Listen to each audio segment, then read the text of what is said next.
Importante, guido la palla con l'esterno, dribblo e poi la porto via con l'interno che accelero, capito? Non usate la suola per portarla dritta perché non è un dribbling, ok?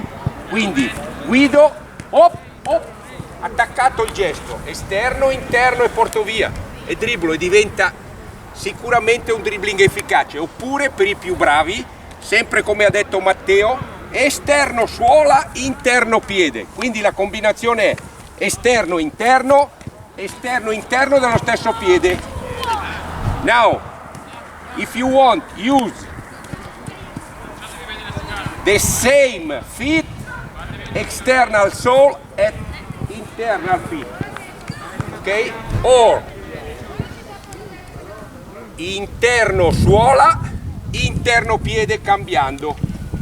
Vediamo Ceci, parti, fai vedere. Se hai capito? Via, vai. Dribbla, attaccato. Cosa volevi fare? Prima, lo devi dribblare prima. Allora, abbiamo detto guido, suola, interno. Dai, va. Bravissima. Guardate lei come lo fa bene. Ottimo. Eccolo lì. Attaccato il gesto, bravo, attaccato e veloce, non deve passare tanto tempo tra la suola e il piattone che la porta via.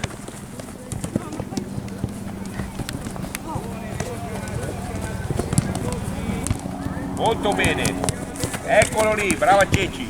No, raga. Vai. Ok, velocità. Bravo! Come ti chiami?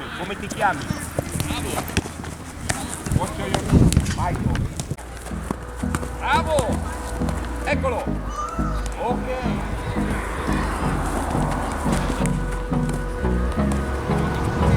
Michael!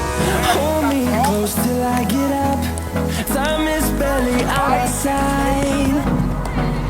I don't wanna waste what's left. The storms we chase are leading us, and love is all we'll ever trust.